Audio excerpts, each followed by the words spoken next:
I stared out the airplane window, gulping back tears as I watched my whole life disappear.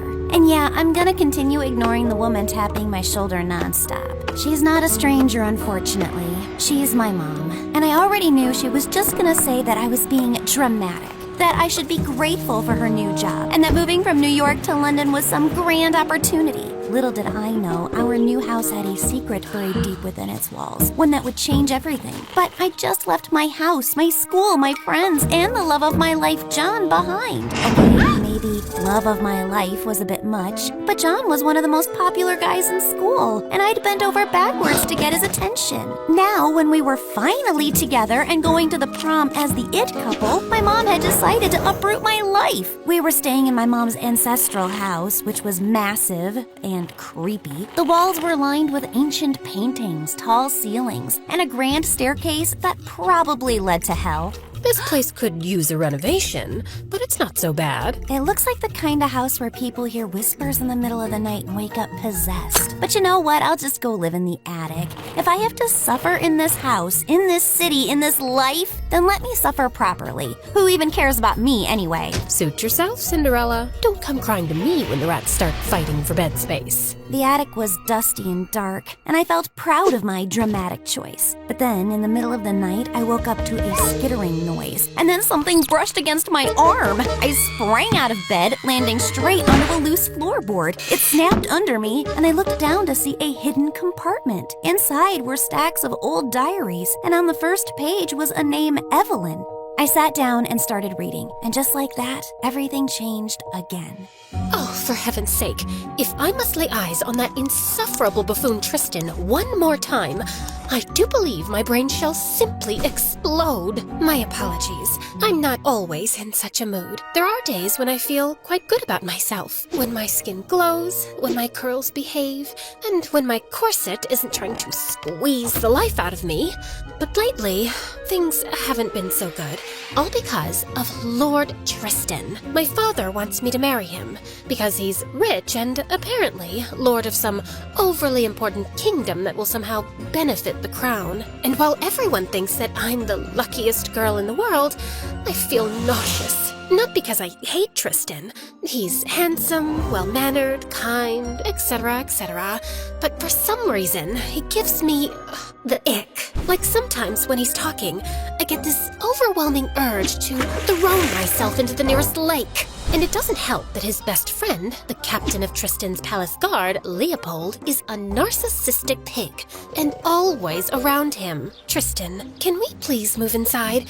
It's approximately the temperature of hell out here. Oh, Evelyn, you mustn't let a little heat ruin this beautiful morning. The sun is shining, the birds are singing, and look at this exquisite spread before us. You know, I've seen noble women walk around in this weather wrapped in 50 pounds of lace. Perhaps you should try training in full armor at noon. It builds character. Perhaps you should try swimming with rocks tied to your feet.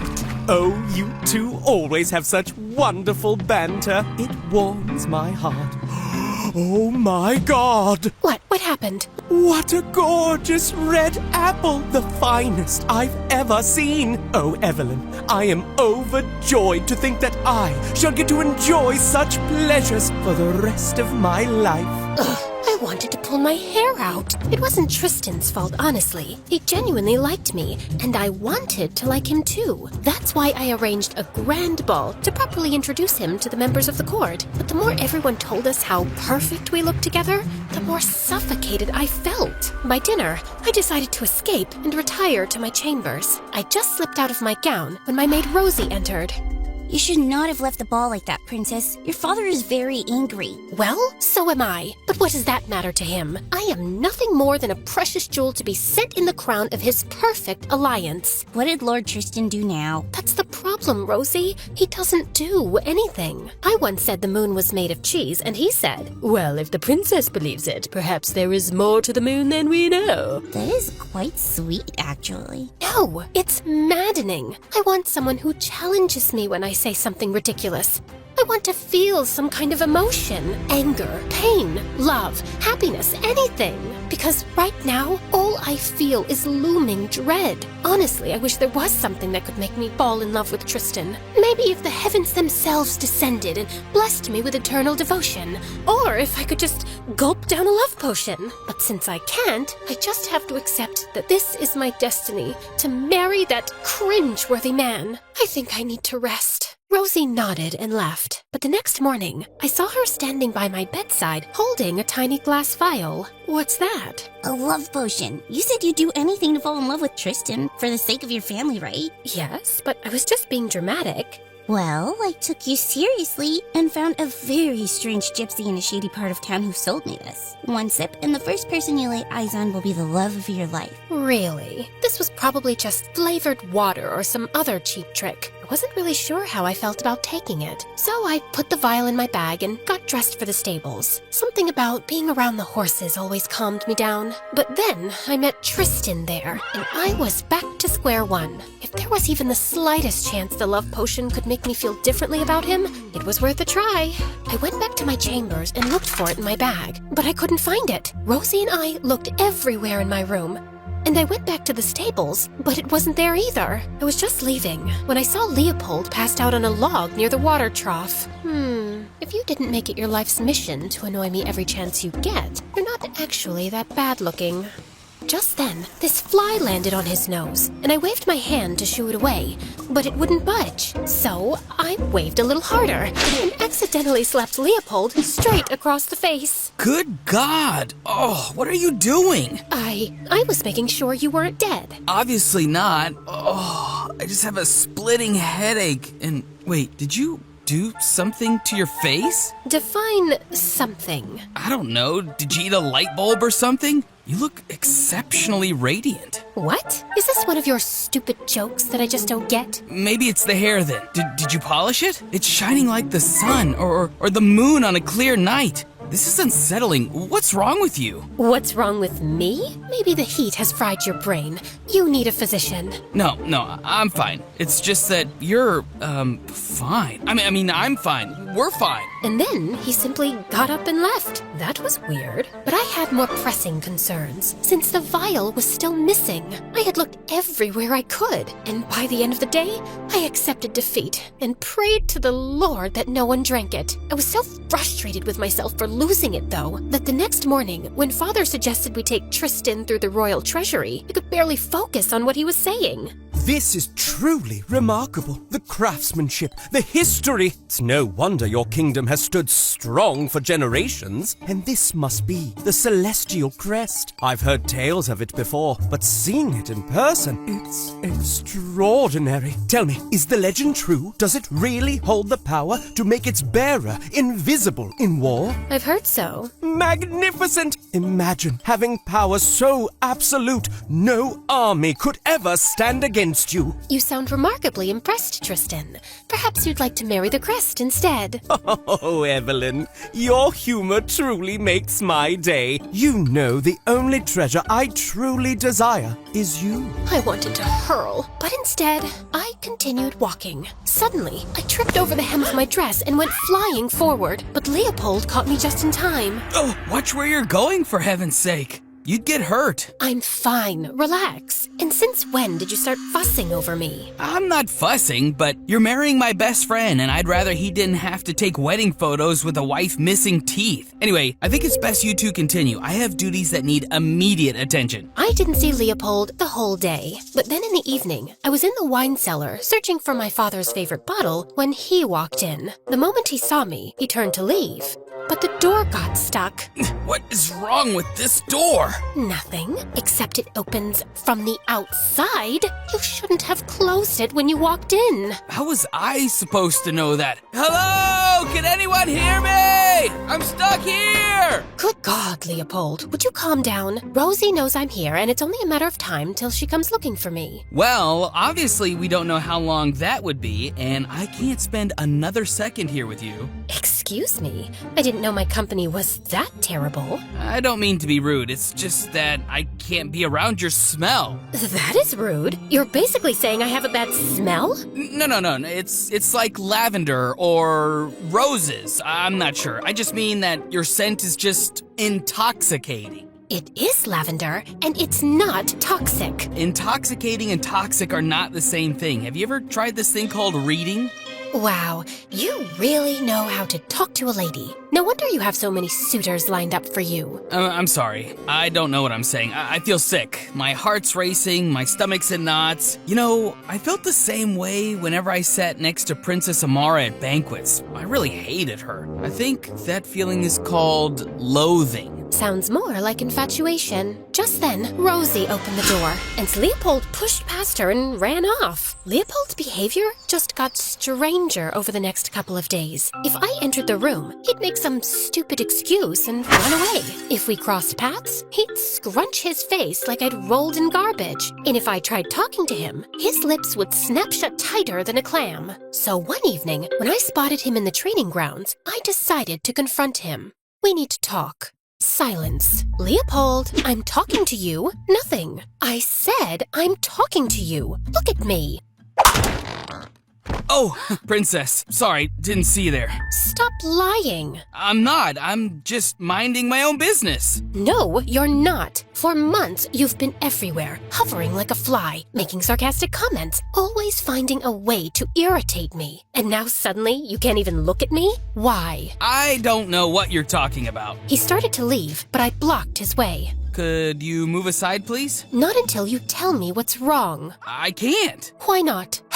Because it's too weird, okay? Every time I look at you, I have these thoughts that make no sense, and God knows I want to talk to you, but I can't without saying something that isn't unimaginably inappropriate. I've never felt this way, and I don't even know why this is happening. I just haven't been feeling well since I drank that thing. Wait, what thing? It was this liquid in a small vial that I found in the stables. It had this really strong smell, and I was curious, so I opened it and took a whiff, and then, I don't know, I just drank it. I froze. Leopold had taken the vial, and not just that, he'd gulped it down like a fool. And since I was the first person he saw when he opened his eyes, he was in love with me?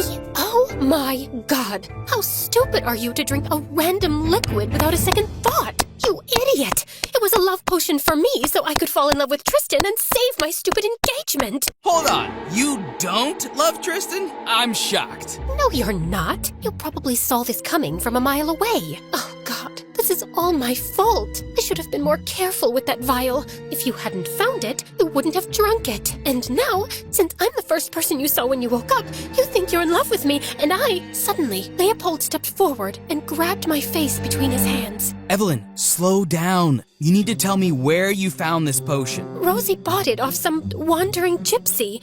So she might also have an antidote, right? She could, except we don't know where to find her, because she's wandered off. So how do we fix this? Maybe we can wait and see if the effects wear off on their own. And if they don't, what, I'm just gonna be in love with you forever? I have no idea. As Leopold and I were still grappling with all this, a dozen royal guards suddenly walked in and seized him. What do you think you're doing? I'm sorry, but the king's ordered us to arrest him. Arrest me? On what grounds?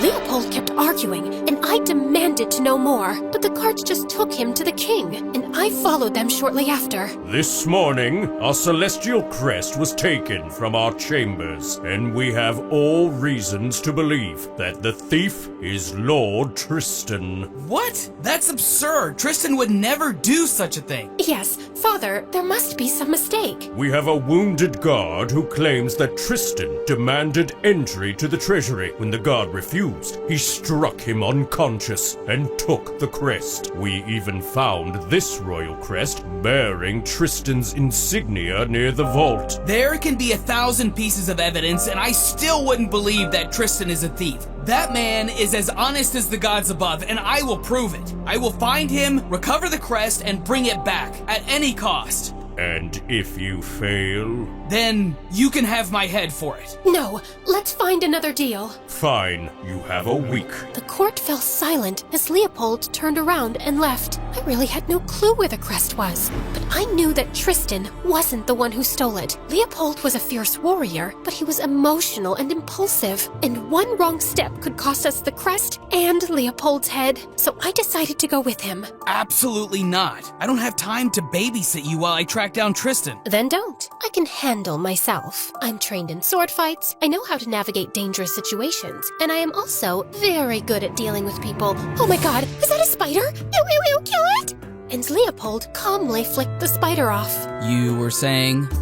Please, let me come with you. If I help bring Tristan and the crest back, maybe my father will finally see me as someone who is more than just his young, naive daughter. And maybe he'll listen when I tell him I don't want this engagement. Tristan and I are not meant for each other, Leopold. It's not fair to both of us to go through with this marriage. So if you won't do it for me, do it for him. Please. Don't look at me like that. It does something to my heart and I can't think straight. So that means I'm coming. Yes. Okay, fine. But if you slow me down, I will leave you behind. Funny, I was going to say the exact same thing to you. The moment Leopold agreed, I rushed off to pack my things. Before leaving, I instructed Rosie to tell everyone I was unwell from the stress and that no one was allowed in my chambers. Leopold and I got on our horses and left for the woods. By mid-afternoon, we finally stopped by a river stream to catch a break. What? Nothing. Just, I've never seen anyone look this elegant while drinking water. That's probably just the love potion speaking. Why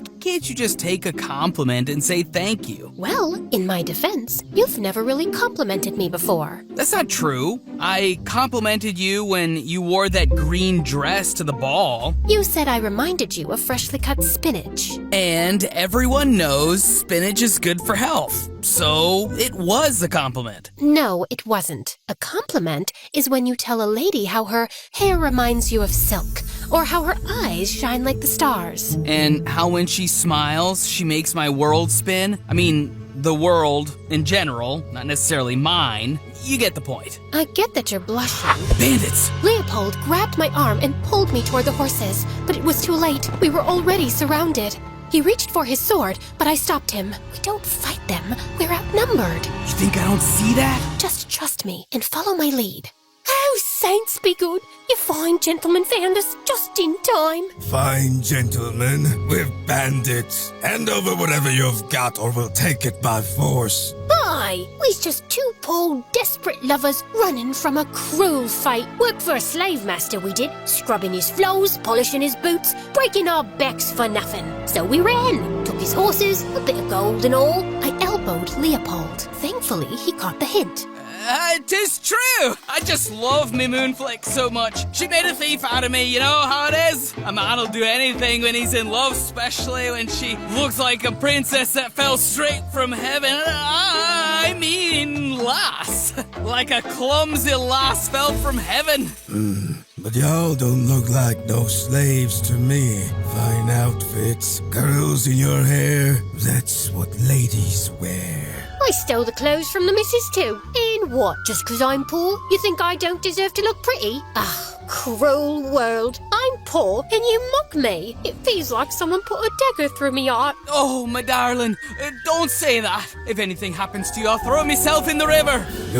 Fine, stop crying. Just give us the gold and horses and walk away. Horses too, but my two tiny feet can't walk no more. I already walked all my life. I carried water so heavy, it made my back all crooked. My cruel master always said, walk, girl, walk. Now you say it too? Will I never be free?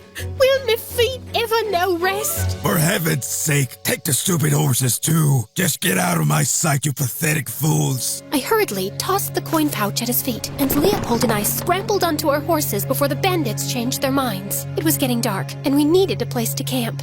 So we rode through the woods and found this dingy little cave to spend the night. I was just settling in when Leopold sat down next to me. That was quite the performance you put on back there. Where did you learn to talk like that? I spend a lot of time in the palace with not much to do other than watch and listen to the servants. You'd be surprised at the kind of things they say when they think no one's paying attention. So you spent your time following, eavesdropping on servants? Don't you have friends or ladies in waiting to keep you company? You'd think so, but it's not that simple. Everyone wants to be around a princess, sure, but not actually to befriend her. They mostly want the attention that comes with royalty or some personal advantage. Believe me, it makes finding genuine friendships rather difficult. I know how that feels, being surrounded by people, yet having no one you can truly talk to. When my older brother left, I shut myself off from everyone. I figured if I never let anyone in, I'd never be hurt again. But Tristan wouldn't leave me alone, no matter how distant or cold I acted. Wait, you have a brother? Had.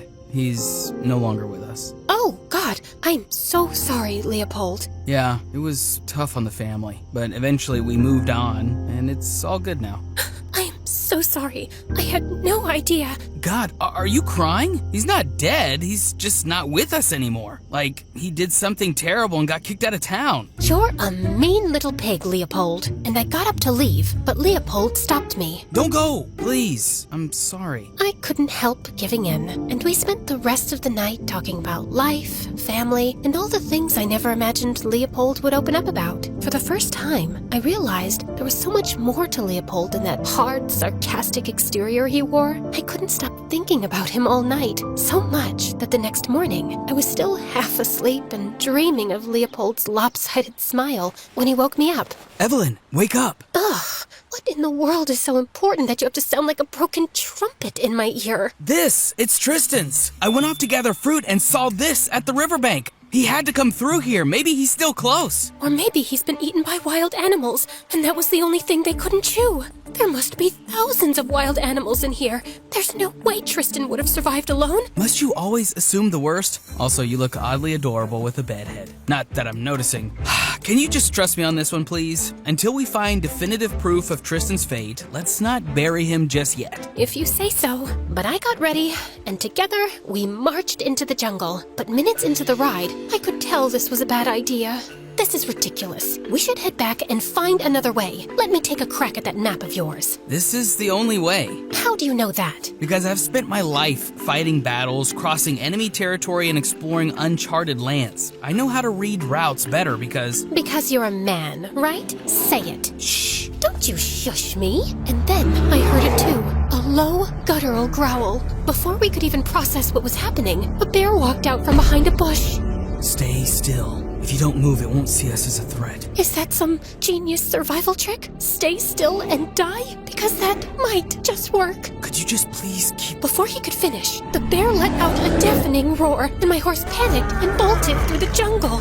Leopold raced after me, struggling to control his own horse. We made it out of the forest and reached a half-broken rope bridge hanging over a deep gorge.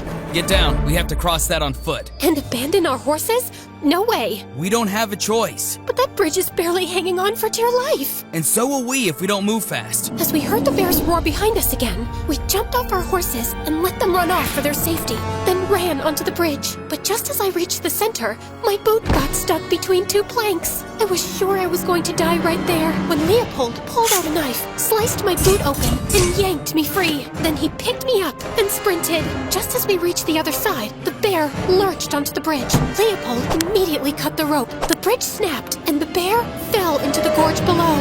That was exhilarating. What? Is this what you call an adrenaline rush? You must feel like this when you're in battle, right? I love this feeling. Are you serious right now? That bear could have eaten us up. We could have died. But we didn't. I mean, I might have sprained an ankle and maybe a little bit of a concussion, but apart from that, I feel fantastic. That's great. You know what I'm thinking? How could anyone be this attractive and stupid at the same time? Excuse me, but how am I the stupid one? Wasn't it your brilliant idea to venture into this deadly forest? I was the one who told you that it's dangerous. This was the only way out. I don't know that, because you didn't let me read the map, you manly man. Oh my god, I think I'm going mad. I knew getting you with me on this quest would be challenging, but you have surpassed all my expectations. And on top of all this, I'm in love with you because of this stupid potion, and it's exhausting. I'm constantly worried about you, and it's slowing me down. Oh, so I should just go back, right? Oh wait, I can't, because you cut off the bridge. I had to, or that bear would have eaten us. Leopold and I were in each other's faces by now, and the tension in the air was undeniable. His eyes shifted to my lips, and for a split second, I thought he was going to kiss me. And worse, I didn't know if I would stop him. This was the kind of spark I was looking for with Tristan, only Only it was with Leopold, and it was terrifying. So I tore myself away and forced my focus back on the journey. The rest of the walk wore me down. Leopold gave me his shoes, but with no horses and a steep climb, I was beginning to give up. But then suddenly, I saw smoke curling into the sky. Leopold saw it too, and we both started walking in that direction. As we got closer, we saw a camp. Men sat around sharpening weapons and laughing. We hid behind the tents and slowly made our way in. We shouldn't be here. We just need some food, so stay close and don't do anything stupid. Just then, I accidentally stepped on a dog's tail, and it started barking like a maniac. All heads snapped in our direction, and within seconds, men surrounded us with their swords drawn. We kept telling them we were travelers looking for a shelter, but they didn't believe us. And minutes later, this tall man stepped out of one of the tents. What's all that noise? Leopold, is that you? Leopold froze, like he'd seen a ghost. It is you! And look, you've brought a guest! How lovely! What are you doing here, Jeffrey? You swore to never step foot in the kingdom or any of its territories. No, that's no way to meet your brother. Come give me a hug. Hello, brother? Yes, this fine knight is my beloved brother. The same brother who once called me a petty thief. I taught you how to walk and talk, and it took you a second to disown me. You stole from the crown, Jeffrey. It was treason. So I took a few jewels from the royal treasury. Big deal. It's not like the king would have noticed a few missing rubies. And after our years of service to the royals, we don't deserve a share? But no, my brother just had to report my crime like a loyal little dog. And what did that get you, Leopold? Another generation of our family serving the crown. Disgusting. I wish we had time for small talk, but we have to go. We turned to leave, but Jeffrey blocked our way. Oh, you can leave, brother, but she stays. You're the princess, aren't you? I can tell by the way you curl your hair and that little crest you wear. I swear, Jeff, if you lay a finger on her, I will rip your head off. Oh, my brother's in love. How sweet. Don't worry, I won't hurt her. I just need her for a little ransom. Ransom for what? The celestial crest, of course. The most powerful artifact in the world. I'll sell it to the highest bidder, and I'll be rich enough to buy any land I want. No more wandering around like a nomad. Hate to disappoint you, but the crest is lost. Nice try, but I don't believe you. Jeffrey grabbed my arm, but I bit him hard. Jeffrey lost his grip, and Leopold leapt on him. More men joined the fight, and Leopold fought fiercely, but he was outnumbered. I was beginning to lose hope when I saw Tristan walk in, with an army behind him. About time, my friend. Tristan smiled as he pulled out a sword and joined in. With him and his army by our side, it was only a matter of time before Jeffrey realized that he was losing and decided to retreat. But on his way out, he accidentally knocked Leopold over, who fell to the ground and hit his head. Leopold! Tristan and his army rushed after Jeffrey, but it was useless. He had already escaped. With no time to waste, we lifted Leopold onto a horse and left for the kingdom of Illyria, only a few miles away. And on our way, Tristan finally told me everything. The morning I left, I received word from my secret advisors that a dangerous group was after the crest and were about to attack the kingdom. I didn't know who ordered the attack or why this group wanted the crest. All I knew was that I had to keep you and the kingdom safe. So I took it upon myself to move the crest to the High Temple of Illyria, where it would be safest. After I was sure the crest was safe, I decided to track that group and put an end to their games. I just didn't know I'd find you two or Leopold's brother there. You should have told Leopold or my father. They could have helped you. I needed Leopold to be around you in case I failed in my mission. And as for the king, there wasn't much time to explain. And I didn't want to take the risk of anyone finding out that the crest was being moved. So I did what I had to do. And ended up looking like a traitor. You didn't have to injure that guard, you know. The guard wouldn't let me leave, and I only struck him hard enough to knock him unconscious. Thank you for coming for me, and for not thinking that I was a traitor. Of course. I knew you would never betray our trust. I just hope your father sees it that way too. I sent word to him when I reached Illyria, but explanations only go so far. When we return, I'll tell him everything, and I pray he still lets me marry you. Tristan Tristan's words hit me like a punch to my stomach. I had been so caught up in everything, I'd completely forgotten about the wedding. And even now, I didn't want to think about it. All I could focus on was how badly I wanted Leopold to be okay. When we reached the palace in Illyria, Leopold was taken to the soldiers' barracks for further treatment, while Tristan and I moved into the palace, where my father was already waiting with his guards, and Rosie.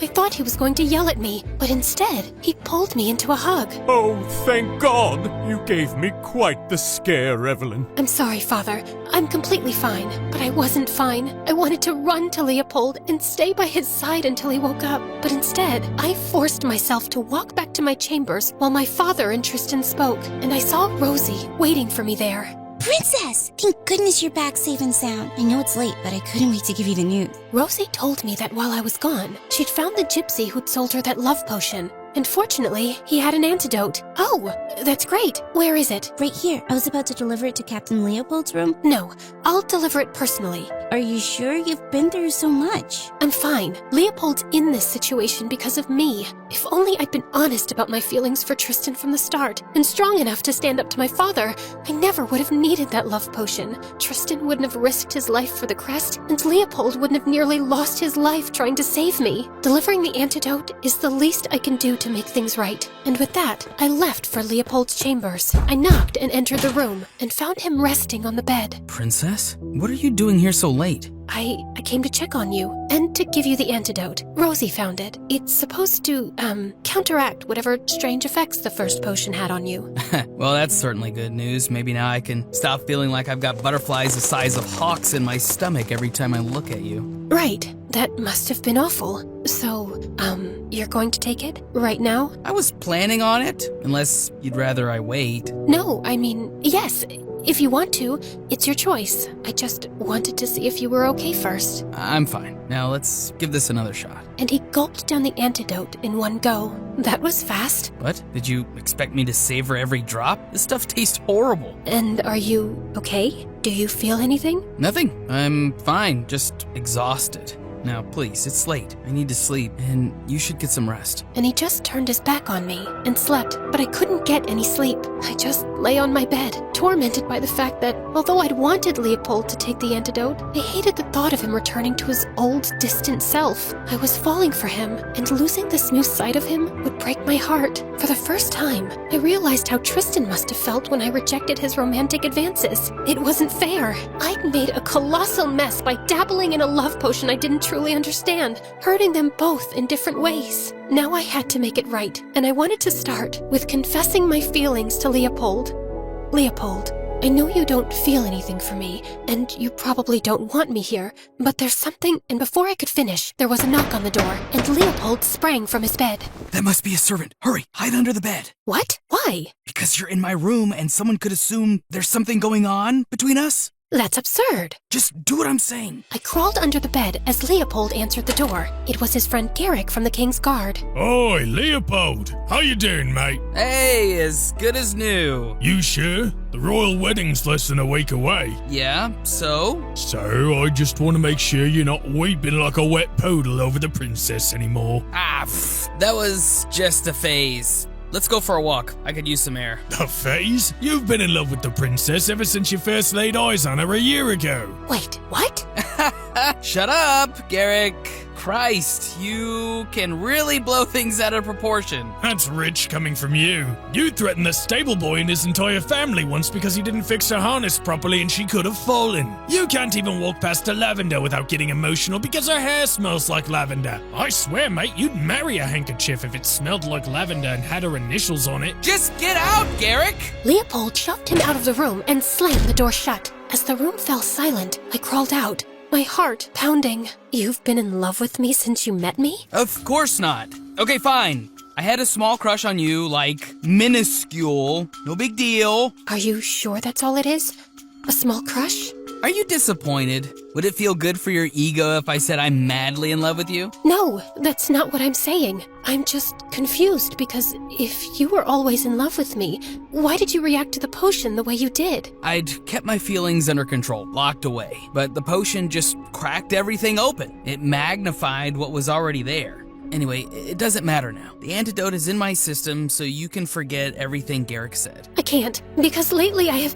Do not finish that sentence. I beg of you. Tristan is my best friend, you are a princess, and I'm just the lowly guard captain. We both know how this story ends. Now, I'm going back home tomorrow. I need to recover and manage the kingdom in Tristan's absence. I opened my mouth to speak, but no words came out, so I turned around and left. The next morning, as we were preparing to leave, I just felt empty. I couldn't leave without seeing Leopold one last time, so I decided to go find him, but before I could leave, Tristan walked into my room. He asked my mates to leave and then sat me down. You don't look too happy about going back to the palace. No, I'm just tired. The adventure wore me down, I think. Are you sure it's the adventure? Maybe something else is weighing you down, like being in love with Leopold and not admitting it? What? Tristan? Evelyn, I saw the way you reacted when he got injured and how worried you have been since. Actually, I don't know how I could have been so blind all along. The two of you always had sparks flying. I think I also deserve someone who feels that strongly about me, right? You do, more than anyone I know. You're a wonderful man, Tristan, and I know the girl you marry will be the luckiest girl in the world because you'll love her with all your heart. Well, I hope she loves me just as much. Now wipe those tears and stop him before he leaves. I'm so sorry. Don't be. You couldn't have picked a better guy, and I'm happy for you. And what about my father? Leave that to me. Tristan smiled at me warmly, and together we told my father the truth. As expected, he was furious. But Tristan reassured him that the alliance between our kingdoms would remain strong, and that he and I would always be friends, bound by something greater than duty, genuine trust, respect, and understanding. It took some time, but eventually, my father saw reason. Once the dust had settled, I knew there was one last thing to do. I found Leopold near the stables, preparing to leave. Excuse me, but where do you think you're going? Last I checked, we were traveling together. Wait, what are you doing here? Trying to make you understand that you're not getting rid of me in this lifetime, Tristan called off the wedding. What? Why? Because he's smarter than you, nobler than you, and unlike you, he actually understands that my heart belongs to someone else. Please, be more specific. Oh, come on now. What does a lady have to do to get a kiss around here? Do I need to get another love potion? Don't even think about it. Leopold pulled me into a kiss, and everything started to make sense. The arguments, the banter, the way my heart reacted to him. And in that moment, I knew it was always him.